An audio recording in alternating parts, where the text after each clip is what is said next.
Hello வணக்கம். இன்றைக்கி நம்ம டேலி ப்ரைமில் டிஸ்கவுண்ட் பற்றி பார்க்க போகிறோம். ஸோ டிஸ்கவுண்ட் அப்படின்னாலே நம்ம காமனாக யோசிக்கிறது ஒரு பொருளை பர்ச்சேஸ் பண்ணும்பொழுது டிஸ்கவுண்ட் வாங்குவோம்.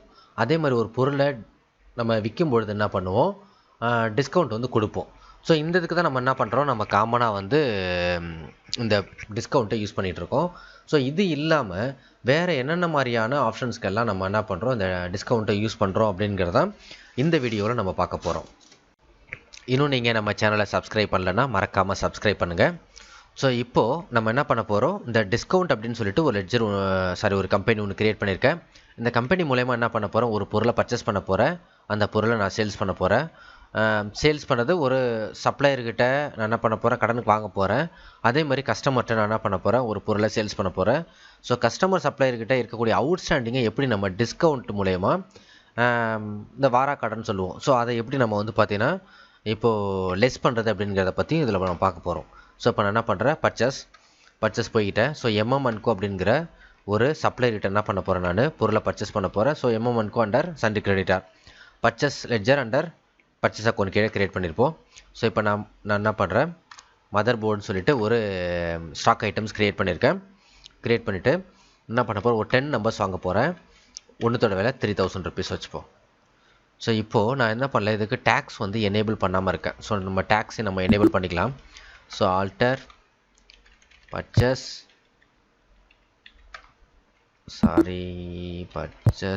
லெட்ஜர் இருக்கு,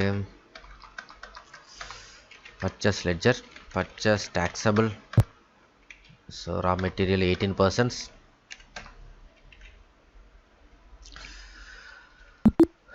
இப்போது வச்சர் போவோம். வச்சர் போயிட்டு எம்எம்என்கோ பர்ச்சேஸ் மதர் போர்ட் 10 நம்பர்ஸ் வாங்குகிறேன், 3000 ருபீஸ்.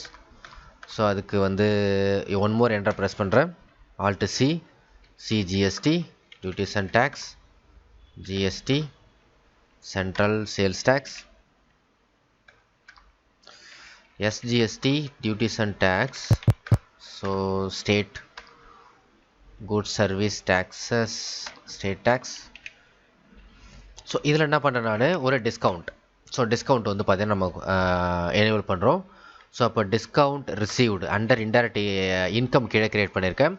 இன்கேஸ் ஒரு சர்டன் பர்சன்டேஜ் ஆஃப் டிஸ்கவுண்ட் தரோம் அப்படின்னா, இப்போ நம்ம -10%னா -10 அப்படிங்கிறத கொடுக்குறோம். ஸோ இன்கேஸ் ஒரு பர்டிகுலர் அமௌண்ட்டை நீங்கள் தரீங்க அப்படின்னா இந்த இடத்த பிளாங்காக விட்டுருங்க. பிளாங்காக விட்டுட்டு நீங்கள் எவ்வளோ நீங்கள் அமௌண்ட்டு தரீங்களோ அதை கொடுங்க. கொடுத்துட்டு இப்போ நம்ம கண்ட்ரோல் P கொடுக்குறேன். கொடுத்துட்டு ஜஸ்ட் நம்ம என்ன பண்ணுவோம், ப்ரீவியூ பார்க்கும், நம்ம பிரிண்ட் பண்ணல, ப்ரீவியூ கொடுக்குறோம். இங்கே பார்த்தீங்கன்னா டிஸ்கவுண்ட் ரிசீவ்டு அப்படிங்கிற அந்த அமௌண்ட் லெஸ் ஆகிறது இங்கே தெரியுது. ஸோ ஒரு நம்ம யூடியூபர் சப்ஸ்கிரைபர் கூட கேட்டிருந்தாங்க, நம்ம பிரிண்ட் கொடுக்கும்போது இந்த டிஸ்கவுண்ட் மட்டும் பார்த்தீங்கன்னா டிஸப்பியர் ஆகிடுது அப்படின்னு.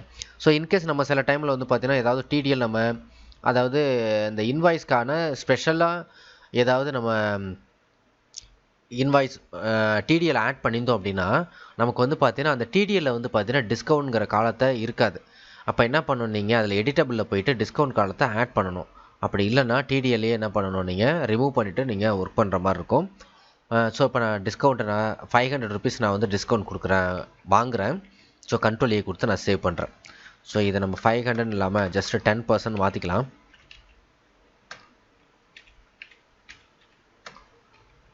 -10%.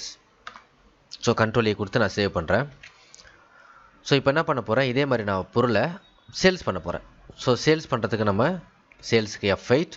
அதே மாதிரி என்ன பண்ணுறேன், ஒரு கிரெடிட் கஸ்டமர்கிட்ட அந்த பொருளை நான் சேல்ஸ் பண்ணுறேன் under sundry debtor. So credit கஸ்டமருடைய டீட்டெயில் எல்லாம் என்ட்ரு பண்ணிக்கிறோம். ஸோ இங்கே அதே மாதிரி சேல்ஸ்னு ஒரு லெட்ஜர் கிரியேட் பண்ணுறேன். அண்டர் சேல்ஸ் அக்கௌண்ட் கீழே applicable yes, sales tax 18%, goods control A கொடுத்து சேவ் பண்ணுறேன். அதே மாதிரி மதர் போர்டை நான் சேல்ஸ் பண்ண போகிறேன். ஒரு 8 நம்பர்ஸை சேல்ஸ் பண்ணுறதா வச்சுப்போம். ஸோ ஒரு 4000 ருபீஸ்க்கு நான் சேல்ஸ் பண்ணுறதா வச்சுப்போம். So CGST SGST. ஸோ அவங்களுக்கு என்ன பண்ண, நான் டிஸ்கவுண்ட்டு கொடுக்க போகிறேன். அப்போது ஆல்ட் C யூஸ் பண்ணிவிட்டு discount paid. So under indirect expenses இப்போது நம்ம sales tax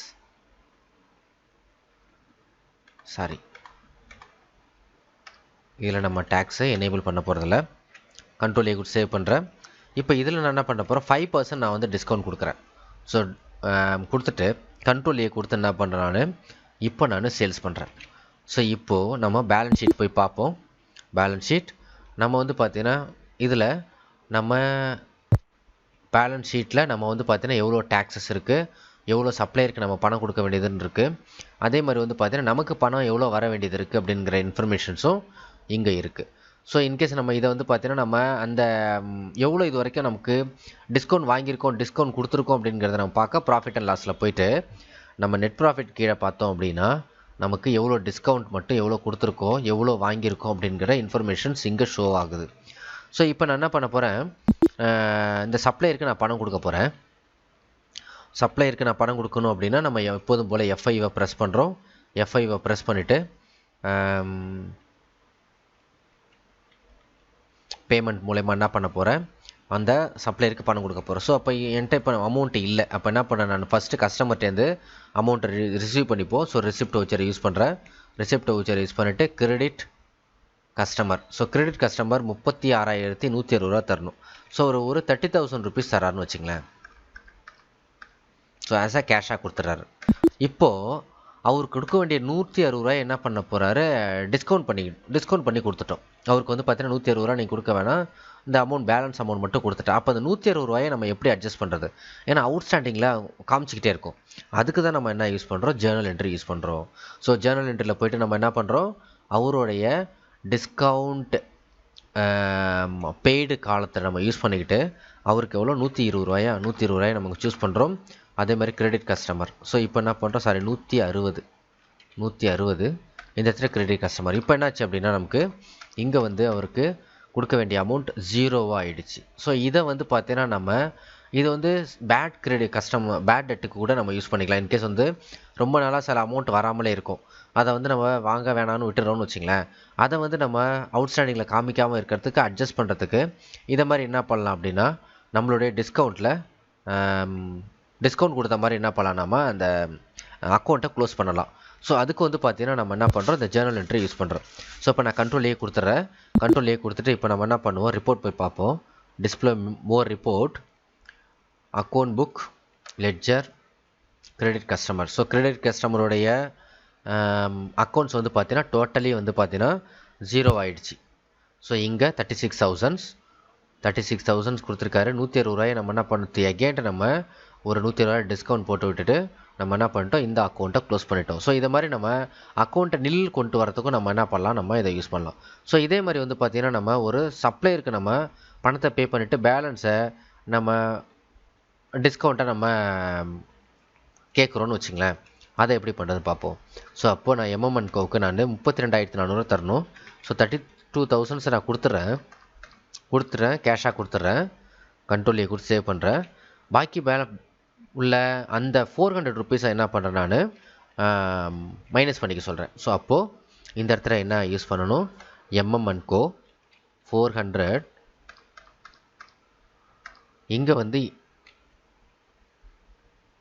discount received. So control A கொடுத்து சேவ் பண்ணுறோம். இப்போ போய் பார்த்தோம்னா நமக்கு இங்கே display more reports, account book, ledger, எம்எம்என்கோவுடைய அக்கௌண்ட் வந்து 0 ஆகிடுச்சு. ஆக்சுவலாக நம்ம 32,000 தான் கொடுத்தோம். இந்த 400 ரூபாய் என்ன பண்ணிட்டோம், திரும்ப ஒன் மோர் டிஸ்கவுண்ட்டாக நம்ம என்ன பண்ணிட்டோம், லெஸ் பண்ணிக்கிட்டாங்க. ஸோ இதை மாதிரி தான் வந்து பார்த்தீங்கன்னா என்ன பண்ணுறோம், நம்ம நார்மலாக ஒரு பர்ச்சேஸ் சேல்ஸுக்கு மட்டும் நம்ம இந்த டிஸ்கவுண்ட்டை யூஸ் பண்ணாமல் இதை மாதிரி வந்து பார்த்தீங்கன்னா அக்கௌண்ட்ஸை நில்லில் கொண்டுட்டு வரத்துக்கும் நம்ம என்ன பண்ணலாம் அப்படின்னா இந்த டிஸ்கவுண்ட்டை யூஸ் பண்ணிக்கலாம். ஸோ வெவ்வேறு ஆப்ஷன்ஸ் கூட நம்ம யூஸ் பண்ணிக்கலாம். நம்ம இன்கேஸ் வந்து பார்த்தீங்கன்னா நம்ம வேறு ஏதாவது ஒரு அவுட்ஸ்டாண்டிங் நம்ம காமிச்சிக்கிட்டே இருந்துச்சு அப்படின்னா அதை டிஸ்கவுண்ட் எல்லாம் ப்ராஃபிட் அண்ட் லாஸ் மூலயமா என்ன பண்ணலாம், நம்ம அட்ஜஸ்ட் பண்ணிக்கலாம். ஸோ இதுக்கும் நம்ம இந்த டிஸ்கவுண்ட் அப்படிங்கிற காலத்தை நம்ம யூஸ் பண்ணிக்கிறோம். ஸோ என்னோடய வீடியோ உங்களுக்கு பிடிச்சிருந்துச்சு அப்படின்னா சப்ஸ்கிரைப் பண்ணுங்கள், லைக் பண்ணுங்கள்.